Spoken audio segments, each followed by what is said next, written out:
Goeiedag. Baie dankie dat jy ingeskakel is. En baie dankie dat jy hierdie verdere uitgawe van ons reeksie oor die koninkryk saam met my vandag deel. Ons kom nou vandag by die laaste gedeelte van die saligsprekinge. Onthou nou, ons is besig om die bergrede te behandel, maar vanuit die perspektief van die koninkryk. En vandag maak ons nou klaar met hierdie gedeeltetjie wat bekend staan as die saligsprekinge. Ons het nou laasweek 'n bietjie gepraat oor die vredemakers.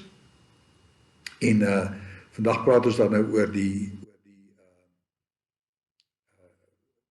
persone wat vervolg word as gevolg van ons lojaliteit, as gevolg van ons betrokkenheid en daar wees as deel van God se koninkryk. Maar voordat ons dit doen, kom ons maak maar weer soos gewoonlik ons oë toe en ons vra die Here dat hy saam met ons sal wees terwyl ons hierdie kort Bybelstudie met mekaar bespreek.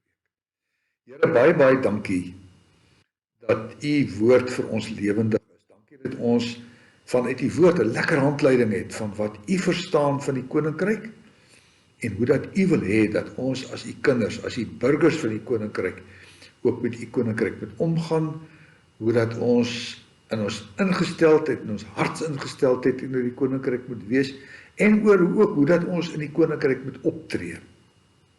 Dankie dat u woord nie onduidelik is daaroor nie en dat veral in die bergrede u baie duidelik uitspel wat ons van u as koning en u van ons as burgers in die koninkryk kan verwag. Seën ons by hierdie kort Bybelstudie oor die vervolgdes in die koninkryk. En help ons, Here, dat ons ook vanuit daardie wete juis loyale burgers aan die koninkryk sal wees. In Jesus se naam. Amen. Ek wil maar weer 'n slag vir u vra. Ek stuur nou hierdie stuk, die stukkie wat ek uitgewerk het, stuur ek aan almal. So jy gaan die stuk voor jou hê, soos gewoonlik, en ons gaan 'n bietjie daarna kyk, ons gaan 'n bietjie nadink oor sekere goeters. Ek gaan weer 'n slag die video stop hom maar op jou skerm, of as jy op jou rekenaar kyk, is dit baie makliker om die linkerkant se knoppie van jou muis te druk, dan stop hy in elk geval. En dan gaan hy maar net weer aan daarna as jy hom weer druk. Maar as jy op jou selfoon kyk, druk maar die twee streepies, die twee vertikale streepies en stop hom op daardie manier, dan kan ons bietjie nadink, of jy kan 'n bietjie skryf, of jy kan 'n bietjie nalees wanneer ek na die Bybel verwys. Ons kom dan nou vandag by die laaste gedeelte, soos ek gesê het, van die saligsprekinge, en dit sal goed wees as ons dalk vanaand net weer die konteks kry, en kom ons lees die hele saligspreking tot waar ons dan nou vanaand gaan praat. Hy sê vir ons, geseënd is die wat weet hoe afhanklike van God is. Aan hulle behoort die koninkryk van die hemel. Geseënd is die wat treur, wat daar met 'n traan in die hart treur oor 'n stukkende wêreld, want dit beweeg my om ook iets aantrent te doen. Gelukkig is die sagmoediges, want hulle sal die nuwe aarde ontvang. Die sagmoediges is mense wat iets doen in die koninkryk, maar nie met geweld nie, maar met 'n sagte aanslag die koninkryk van God aan mense probeer bekendstel. Geseënd is die wat honger en dors na wat reg is, want hulle sal versadig word. Geseënd is die wat barmhartig is, wat hulle erbarm oor mense, want hulle doen dit vanuit die wete dat aan hulle bewaardigheid bewys is en nog ook vorentoe in ons lewe barmhartigheid bewys sal word deur God. Geseënd is die wat rein van hart is. Geseënd is die wat loyaal aan die koninkryk en op die koninkryk fokus.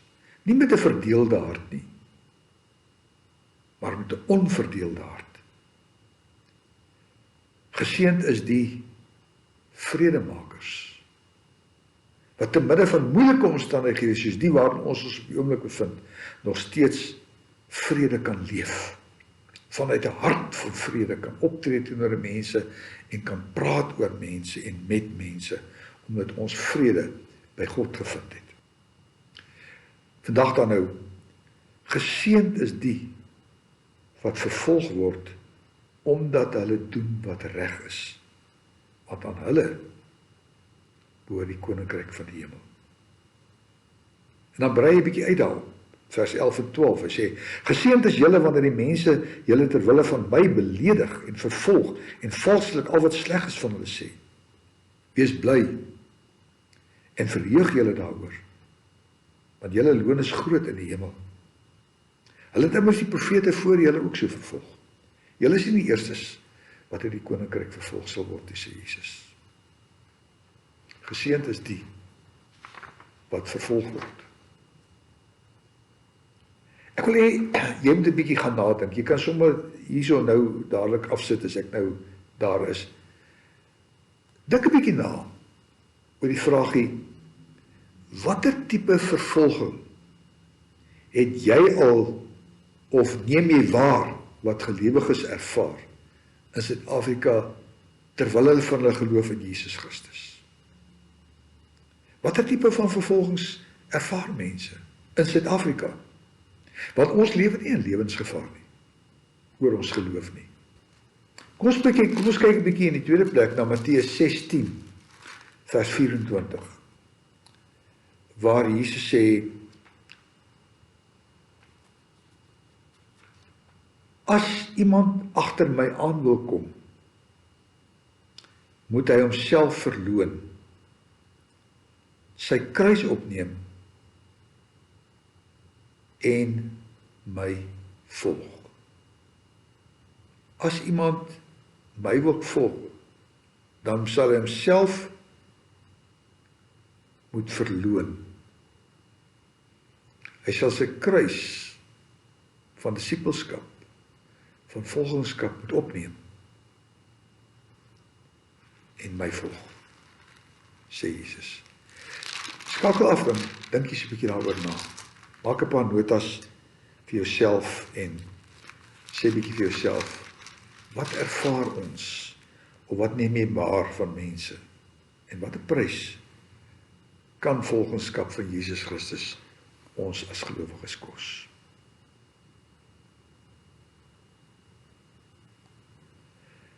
Ek hoop jou nadenke was vrugbaar. Ek hoop jy het 'n paar notas gemaak. Want feit van die saak is, ons leef nie in 'n land waar ons fisies en met ons lewe bedreig word, omdat ons kinders van die Here is nie.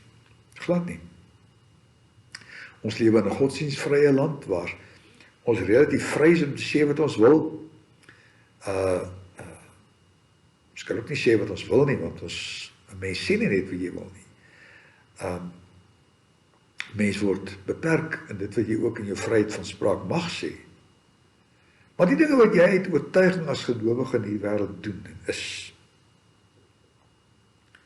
ervaar die partykeer teenkanting op ander maniere. Ons gaan later 'n bietjie meer in detail daaroor praat. Ek wil vir jou sê dat ek dink tog, kom net 'n bietjie daarby. Ek dink tog dat 'n mens wel vervolging ervaar. As jy regtig jou kruis opneem, as jy regtig die prys van disippelskap betaal, dan sal jy op verskillende maniere tog wel lyding ervaar. En Christus sê dit kos 'n prys. In Matteus 16 vers 4, hy sê, jy moet jouself verloon. Jy moet jouself vergeet. Die prys van disippelskap is dat jy jouself uit die prentjie moet uithaal. Dit gaan met ander woorde oor, hoe voel jy? Jy weet, hoe kry jy seer? Hoe word jy te nagekom nie? Die prys is, watter prys of wat van die koninkryk van my as gelowige? Hoe moet ek in die koninkryk van God dink, praat, optree?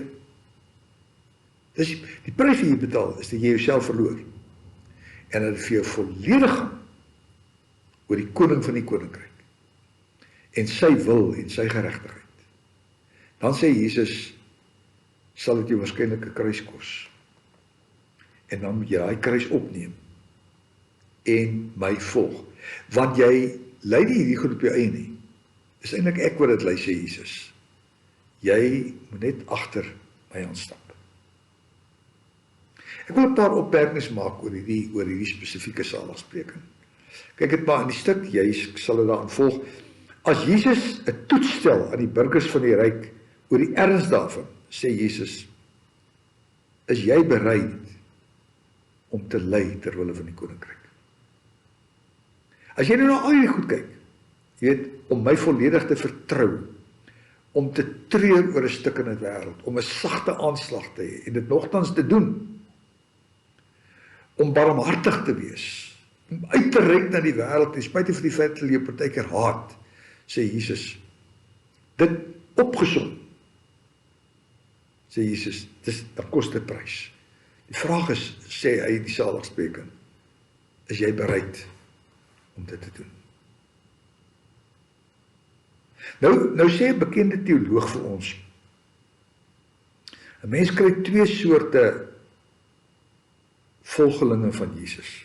Hy sê jy kry mense wat bewonderaars is van die ryk. Hulle bewonder die ryk. Dit is vir hulle heerlik om hulle self te verlustig en te lees en te dink en te praat en ek wil self amper sê te preek oor die koninkryk, maar dit vra niks van jou nie. En wanneer die koninkryk dan aan hulle bepaalde eise stel, dan raak baie bewonderaars weg. As mense dink aan die tyd toe Jesus Christus die 3 jaar wat hy as leraar in die wêreld opgetree het in sy bediening. Duisende en duisende het hom gevolg.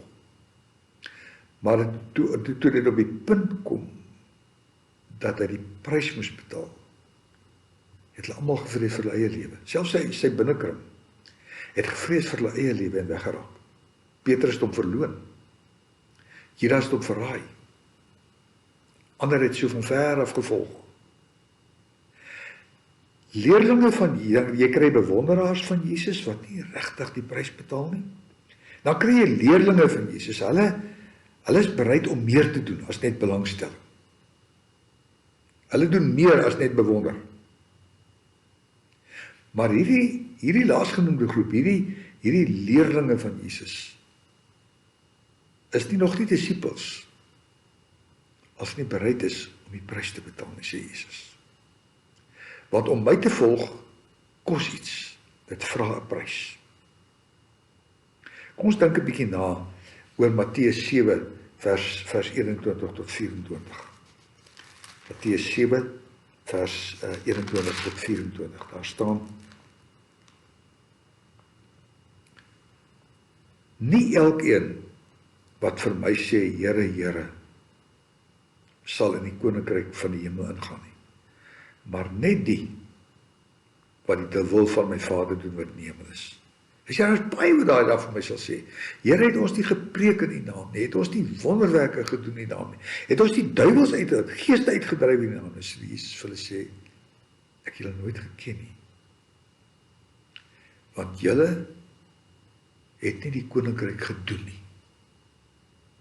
Julle was bewonderaars van die koninkryk, maar julle was nie daders van die koninkryk nie. Julle was nie regtig disippels nie. Julle was bewonderaars wat my in ver af gevolg het, maar as die punt wanneer dit by die koninkryk kom en ek moet die koninkryk uitvoer en doen in my lewe, was julle afwesig. Dink 'n bietjie na oor hierdie gedeelte. Skakel af. Dan dink jy daarna oor 'n paar goeders. Wat is die finale konsekwensies? Moontlike konsekwensies van iemand wat die koninkryk werklik loyaal, doelbewus doen. Die mense, sê Jesus, wat onder die indruk verkeer, hulle het regtige verhouding met die koning van die koninkryk, maar dit eintlik nie het nie. Dink jy sulke mense het 'n invloed op die kerk? Op ander gelowiges? Dink jy regtig daar is gelowiges wat in ons dag nog die koninkryk misverstaan? Wat dink jy van die stelling wat iemand skrywe, niemand kan neutraal staan teenoor Jesus en die koninkryk van God nie. Niemand kan neutraal staan nie. Skakel af, dan praat ek en jy net 'n bietjie verder. Welkom terug. Wat sê Jesus, wat is die finale konsekwensies van as ek net 'n volgeling is? Jesus sê, dan mag misverstand by jou verstaan. Dat jy deel is van my koninkryk, dat jy 'n disipel van my is, terwyl jy dit nie was nie. En Jesus sê, die slegte ding van sulke mense is dat hulle dit nie weet nie. Dat hulle bedag daarop is dat jy net in teorie in die koning van die koninkryk en sy koninkryk kan glo nie. Sonder om deel te wees daarvan. Jesus sê, as jy nie deel is daarvan nie, as jy dit nie doen nie, dan is jy nie deel daarvan nie. Dan is jy 'n passiewe volgeling van Jesus. Jy's 'n bewonderaar van die koning van die koninkryk. Jy's 'n meeloper. Jy's nie 'n aktiewe burger van die koninkryk nie. Jesus sê die narigheid daarvan is dat sulke mense dit gewoonlik te laat uitvind. Daarom maak hy ons bewus daarvan dat ek en jy onder die waan kan verkeer. Dat ons koninkryksburgers loyale burgers is terwyl ons dit nie is nie. Jesus sê die toets lê daarin of ek dit einduit sal doen. Einduit ook in terme van met watter gevolge ook al. Bestaan daar sulke gelowiges? O ja, ek dink so. Ek dink daar bestaan sulke gelowiges. Wie se geloof uit rituele bestaan. Dinge soos kerk toe gaan en nagmaal gebruik, selfs Bybel lees en bid, hulle dankoffer gee, maar daar hou dit op. As die koning van die koninkryk iets meer van hulle vra, as die koning van die koninkryk vir hulle sê, ek wil hê jy moet uit jou gemaksone tree, dan is dit nie bereid om dit te doen nie.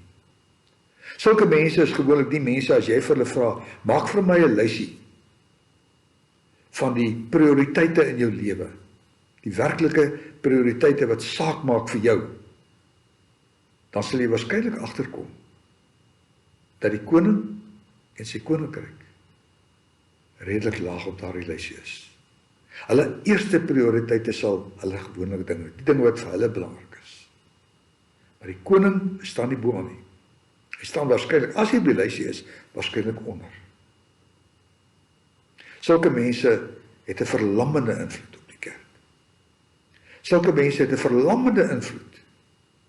Mense vir wie die kerk baie keer gaan oor kerkbou, bazaar hou, by die koektafel wees, besig wees met allerlei goedjies wat vir die koninkryk dalk geld inbring, maar wat nie die koninkryk verander nie. Wat nie die koninkryk sigbaar maak nie. Want om die koninkryk sigbaar te maak, sê Jesus, moet jy jou kruis opneem. Jy moet jouself prys gee en jy moet volg. Volg, kom wat wil. Selfs sê Jesus, al word jy fisies, selfs met jou lewe bedreig, terwyl vir die koninkryk. Sulke mense wat dit nie doen nie, wat dit nie verstaan nie, wat nie waan verkeer, neem baie keer die kerk saam en maak baie keer van gemeentes en kerke ook instrumente wat eintlik nie instrumente van die Here is nie. Daar's baie gemeentes wat tot niet gaan, wat nie van die saak maak nie. Daar's gemeentes wat tot niet gaan wat verskriklik skade vir die wêreld is. Natuurlik is 'n gemeente nie net die kerk gebou nie. Natuurlik is gemeente nie net 'n lys met name en die dinge wat hulle, die gemeente is elke individu, elke gelowige. Daarom miskien die verkeerde vraag om te sê, wat doen hulle aan die gemeente? Want jy sien die kerk van Jesus Christus is ek en jy. Ons moet sorg dat, al is daar nie meer 'n gemeente nie, nog steeds koninkryksbouers, nog steeds disippels van Jesus Christus is. Daarom het iemand, die persoon wat sê, niemand kan neutraal staan teenoor Jesus en die koninkryk van God nie. Niemand kan sentraal staan teenoor Jesus nie, dis waar. Jy is of deel van die koninkryk, of jy is nie deel van die koninkryk nie. En dit is nogal interessant, dat die Bybel baie dikwels, Jesus sê vir ons op 'n plek, as jy Jesus aanvaar, dan het jy die ewige lewe. Hy sê vir ons, in een van sê vir ons, as jy nie wederbaar is, as jy nie die Gees het nie, dan het jy nie die lewe nie. Dit is al wat die Bybel ken. Psalm 1 sê vir ons, daar's regverdiges, daar's goddeloses. Daar's iets tussenin nie. Jy is of deel van die koninkryk, of nie deel van die koninkryk nie. Sommige wat interessant, ons sê ons brei 'n bietjie daarop uit. Vervolging in ons konteks, waar jy nie doodgeskiet word om jy kind van die Here is nie, kan vervolging nogal interessante vorme aanneem. Natuurlik is daar die fisiese vervolging. Daar is lande, nou nog in die wêreld, waar gelowiges letterlik doodgemaak word, om te glo in Jesus Christus. By ons is dit nie waar nie. Maar daar is subtiele vorms van vervolging. Jy kan iemand wat werklike volgeling is as 'n karikatuur voorstel. Jy kan hom belaglik maak. Jy kan hom diskrediteer. Jy kan sy naam beswadder. Hierdie ou, holier than thou. Hierdie ou dink dat hy is mos iets anders as ander mense. Eintlik kan jy hom nie vertrou nie. Eintlik kan jy hom nie vertrou nie. Ek het eendag met 'n ou gepraat wat betrokke was by 'n sekere groep. En wat besluit het, hy gaan nie meer betrokke wees by die groep nie. Het iemand vir my gesê, iemand wat nie meer by hulle betrokke is nie, is iemand wat jy nooit kan vertrou nie. Maak hom verdag. Want hierdie persoon sê, ek wil nie meer daar betrokke wees nie, want ek wil Jesus dien. Ek wil die kerk dien, wil God dien. Toe het een van sy ander kollegas my gesê, so 'n mens kan jy nooit vertrou nie. Jy diskrediteer hom. En wie die ergste van alles sê, ek kan niks aan doen nie. As jy oor hom, kyk, daar's een ding wat jy niks aan kan doen, dis 'n kinderstorie. Jy kan niks aan doen nie. Al wat jy kan doen is om dood te leef. Jesus sê vir ons in Matteus 5, vers 21 tot 22, sê hy vir ons, hoe subtiel dit is, gelees dit maar 'n bietjie, Matteus 5, vers 21 tot 22, waar Jesus praat van hom. Hy sê, as jy op pad is na die altaar toe, jou broer iets sê jou so, dan sê hy op 'n plek vir ons, kom ons lees Matteus 5, vers 21, luister 'n bietjie wat sê Jesus. Hy sê vir ons, julle het gehoor dat daar van die ou tyd van die mense gesê is, jy mag nie meer moord pleeg nie. Elkeen wat moord pleeg is strafbaar voor sy regbank. Jesus sê, dit is waar.